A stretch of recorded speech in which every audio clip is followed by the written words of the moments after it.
My friends, we often speak of violence as something loud. We imagine broken windows, raised fists, burning streets.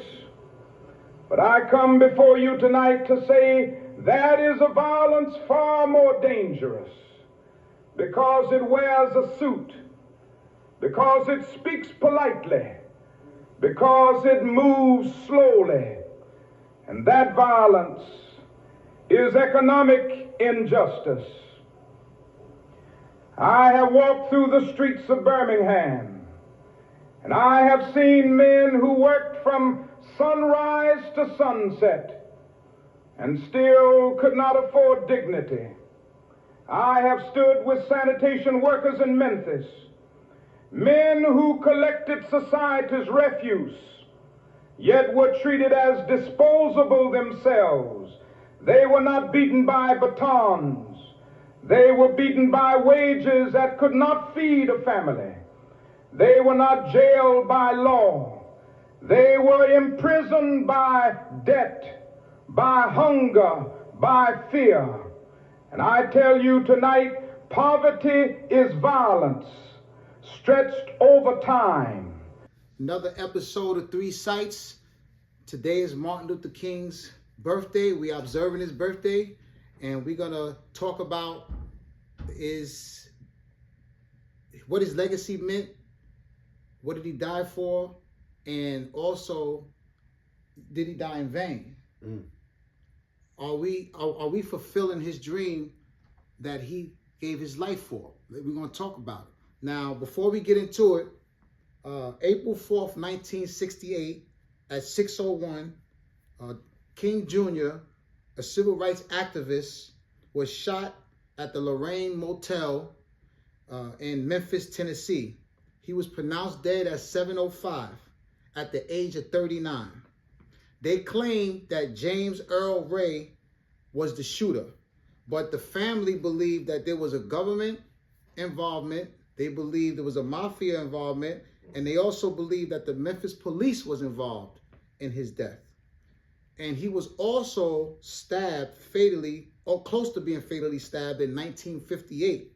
And in 1963, he told his wife, Coretta Scott King, that he would be assassinated the same way John F. Kennedy got shot in 1963. He predicted his death.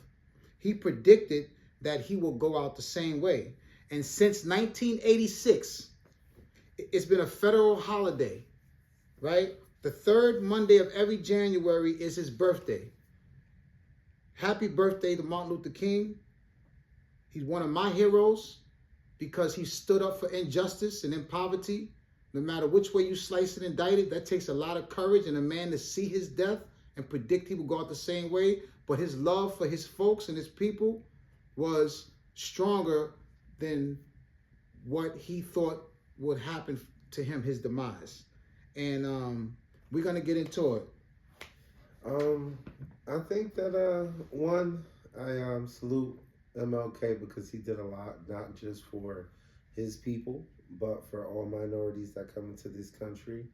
The legislation that he started, the change that he started, not only helped us, but helped everybody who immigrates into this country start off with a fair shake. So Martin Luther King, MLK Day should be a big day for all people to celebrate. Everybody should be off on MLK Day. Like, everybody should be off. Everybody should be off. No one should be working. This right here is a huge day because, as you heard the video, right? With he predicted economic slavery, economic injustice, and they don't have us in chains no more, right? They don't have us where we can't drink from the water fountain, as of our white counterparts. They don't have it where we can't. You got to use separate bathrooms, right? But what they do have, and we're going to get into it, is the disparity between economics. It's crazy. This is what they do have, right? When you go on a job interview, and you get the job, how many of us are running the jobs? How many of us is getting the positions? There's another way to keep you down economically. It's called financial slavery. That's what it's called. I disagree. I think that we are essentially living in everything that Martin Luther King would have hoped for us to live in. Oh, you think it's good? Yeah, I think it's great. You think it's great? Absolutely. Tell me why it's so great. I disagree. Compared to what he had to go through, it's a little better. A little better. We had a black president. We've had a black vice president. We have black legislators. We have black business owners. The biggest people on the internet right now, Kai Cenat and I Show Speed, are both what? Black. Exactly. I think that what has happened, where we fell off, is that we have too much individualism. Too much individualism. Okay. I remember a man once saying that just because I am the same skin color as a person, does that mean that I have to help him? Well, Martin Luther King's dream was that everybody of the same skin tone would pour into one another. So that's where we went wrong. That's where we went wrong. It's too much individualism. We have how many millionaires in the NBA? We have how many millionaires in entertainment? Hold on a second, right? Now I want to elaborate on that because what he said is true. Yeah. There are black folks that's getting to the money. Yeah. But there's no ownership, right? Now let me go into it. In the NFL, right, there's 32 NFL team owners. There's 32 teams. Uh-huh. You know how many ownerships majority is? 0. Right? They're going to give you some millions. Yeah. But again, there's no ownership. Right? Look. I'm listening. Right? 32 teams, right? The average team cost is about $7 billion. 7 to 10 billion. 70% of those players in the NFL are black. 70%. Yeah. There's no ownership. Yeah. In the NBA, there is how many NBA teams? There's 30 teams in the NBA, right? 70%, 80% of the players are black. Yeah. There's no majority owner in the NBA. There's minority owners, meaning that they give you about 5 to 6 here, 7 here that put a little bit of money, but they don't have the decision making. They don't own the team. So to say that we are okay, and I'm gonna take it a step further. I'm gonna take this a step further, right? There is currently 23 black billionaires out of 3,028 billionaires, according to the Forbes wealthy list. Those 23 billionaires account for almost about $90 billion of the total wealth of over $9 trillion.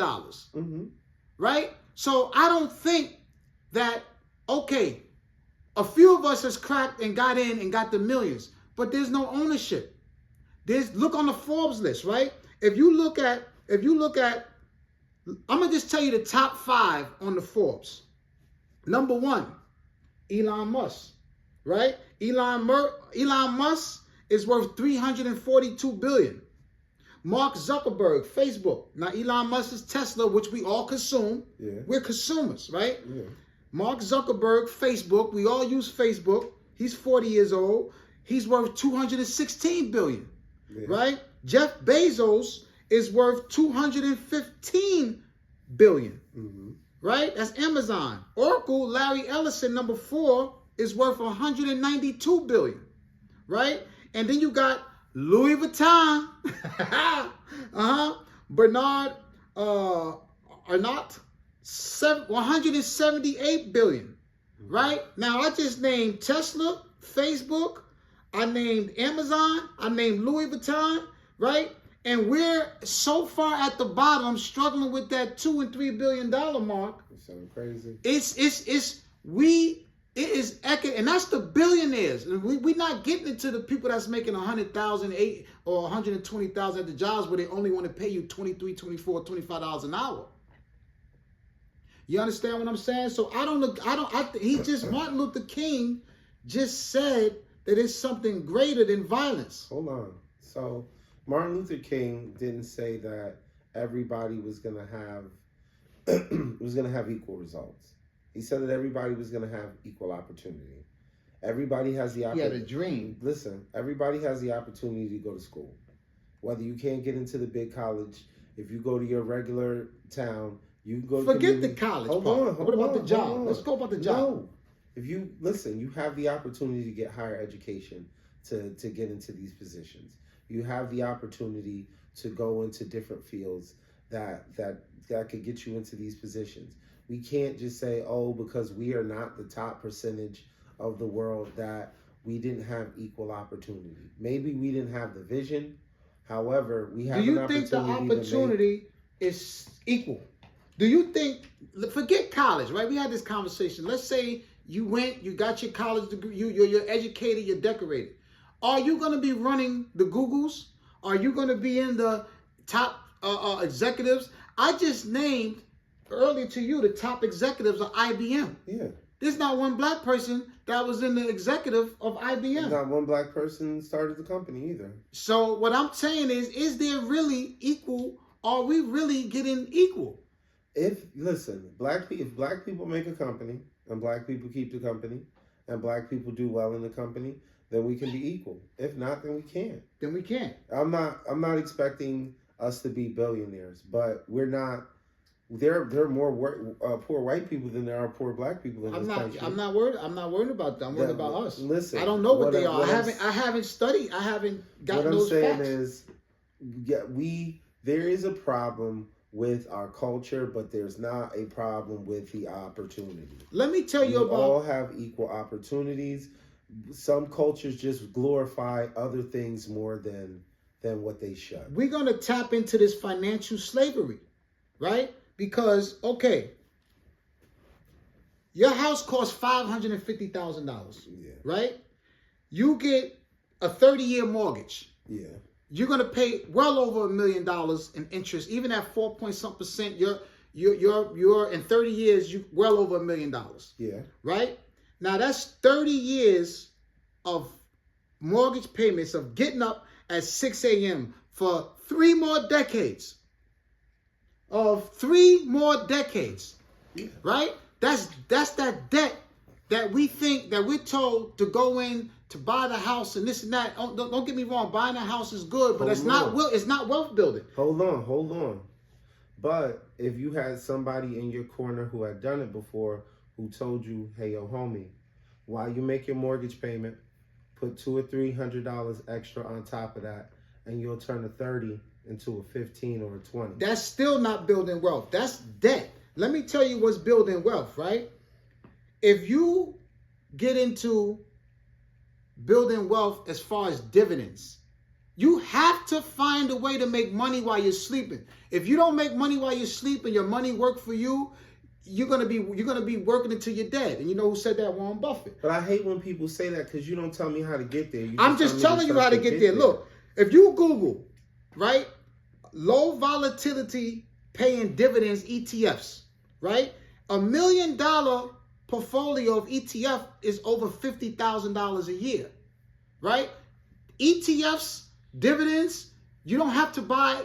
And the ETF, for people don't know, is an electronic traded fund who focus on buying a basket full of stocks in just one. Mm-hmm. If I want to take advantage of a whole sector, I buy the ETF that pays dividends. There's actually dividend paying stocks or ETFs that pays you monthly dividends, that pays you quarterly dividends.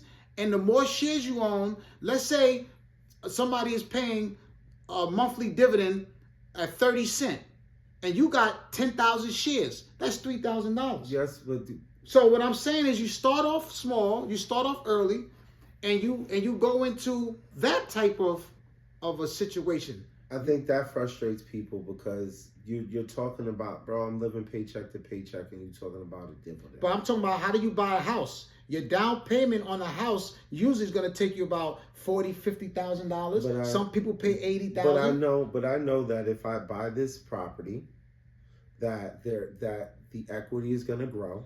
And hold on. And then after a certain amount of time, as long as I'm making these payments, and if I can afford to pay more, I pay more, I can take this equity and buy another property and then use that. You can play the equity game, but most people are not buying. They're not taking no equity. You know what they do? We buy the house, and in 30 years, that's all we got. Now, you're going to have to sell it or take out a loan to get your money back. If you don't sell that home, if you buy and die, which the average person that pays off a 30-year mortgage is so low. Average American they either refinance, they either sell, or they die. So what I'm telling you is, I'm not saying how a house is not a way to build wealth, but what I'm saying is, if you took that down payment and put it into dividend paying ETFs, you not only a few years later can still have your down payment, you can also have something that can help you pay for the house. Because a one family is a liability.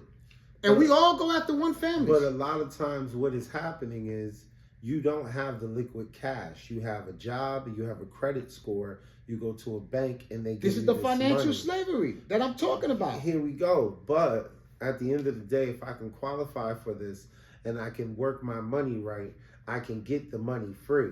Or I can get less off of the interest, more onto the principal, and then I can let them save my money and play with my money. You know what's good? It happens, it helps. You buy the house, and then 30 years you retire. You bought your house for $500, you sell it for $750. You got $250,000. You pay your taxes on it. That can help you that way. That's the long game. That's the long game. But I'm talking about debt is financial slavery. Right? And there's good debt, there's bad debt, they say. Right? Buying a one-family house is very dicey because you go through a hardship, you lose your job, right? It's over. Stick a fork in them. I like my steak well done, people. Yeah, no medium rare here. I like mine medium. You understand?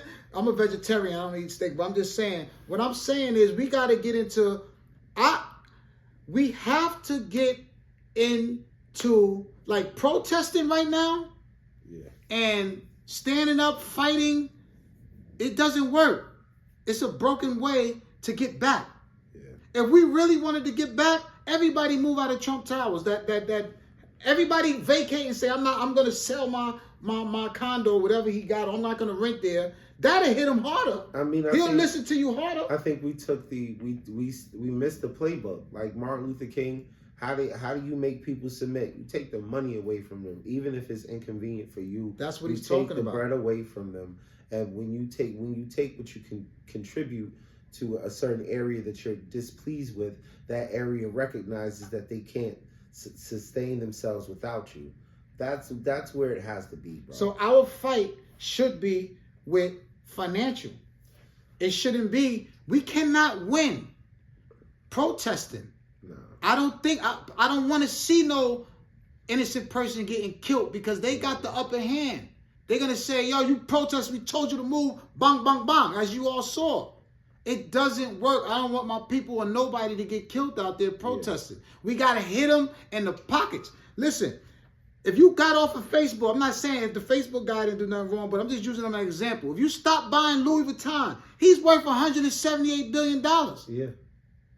You know who consume that stuff? We do. We make it hot. Pharrell is now doing the thing. Boys Club no, he's the executive for launching the line for Louis Vuitton.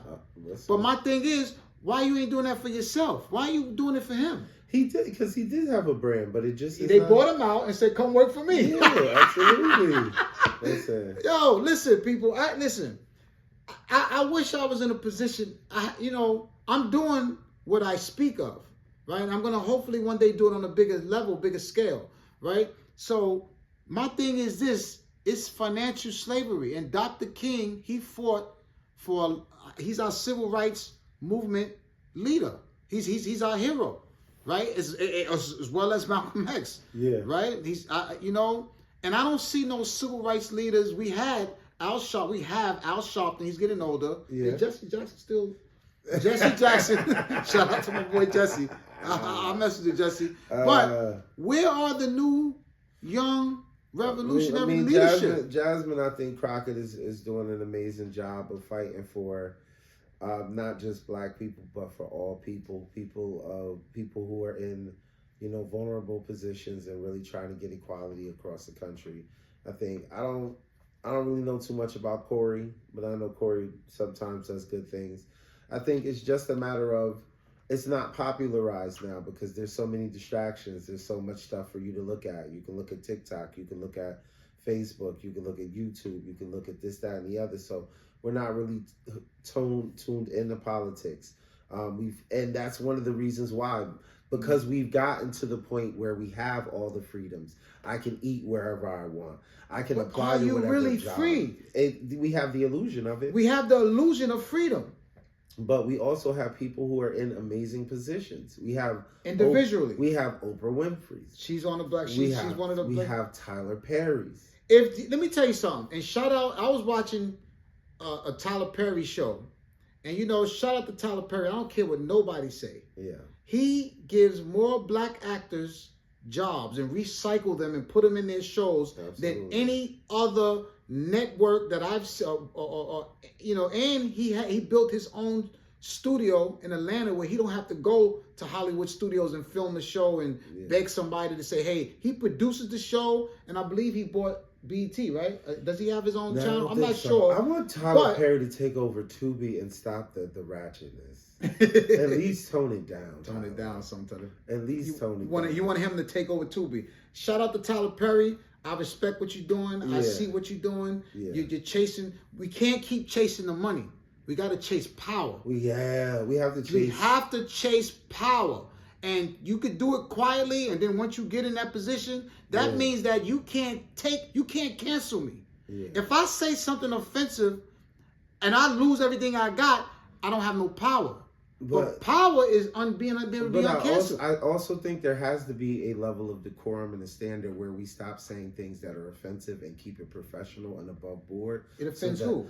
Whoever it offends, man. I think what I mean is I don't think we need to focus on what you did to us. I think the fact of the matter is there are certain people who are in positions where we can literally say, a Tyler Perry could say, this is where we start now.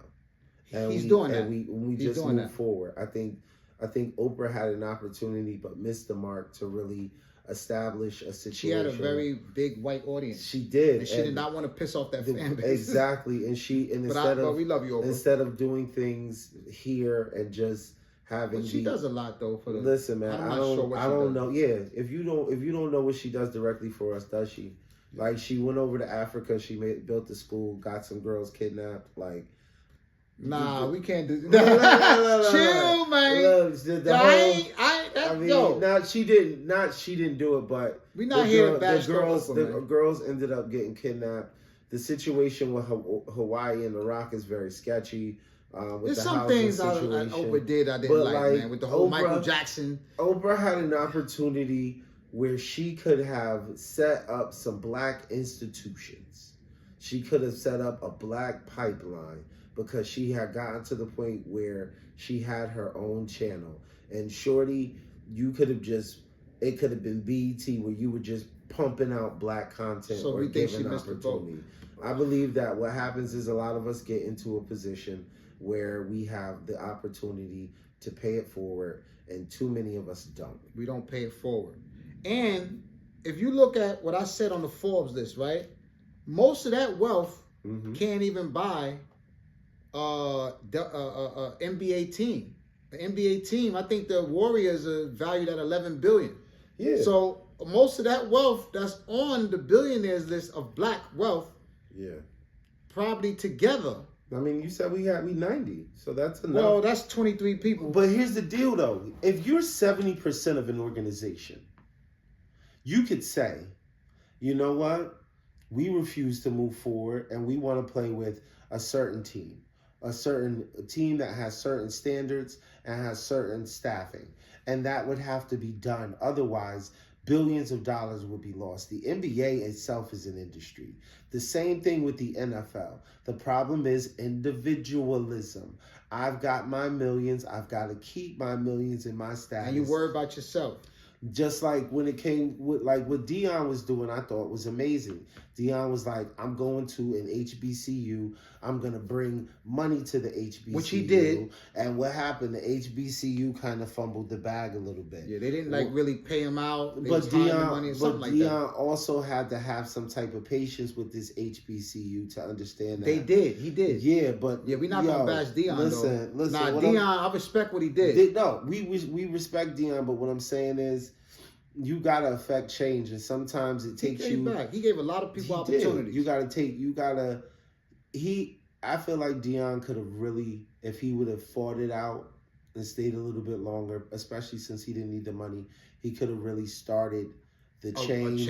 I really wish he would have stayed. The position. Yeah, he would have stayed at the HSBC. HBCUs. Yeah, I really think I would have liked to saw that too. But you know,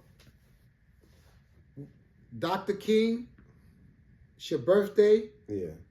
I appreciate you. Yeah. I appreciate what you did. You sacrificed your life. Absolutely. For us to have, equality. You know what I'm saying? Absolutely. I'm just gonna end off by saying this. Stop all that Dr. King slander. Stop the Dr. King slander. No matter what kind of man he was. One, we don't know because the government definitely put a lot of salt in the game about Martin Luther King to diminish his legacy. That's right. So stop talking that craziness about his personal life. Coretta stayed with him, so he must have been a good man. Two, understand what he wanted. He wanted for us to be able to have opportunities to do better in this world and to actually work with each other. So I think the real lesson that has to be learned here is that we are stronger together than we are apart. And if we think about our movements as a group instead of as individuals, in the long run, I think that we become a better society and we become stronger as a people. And we fulfill that dream. Absolutely. That's our insight. 3 sites. We out. We out.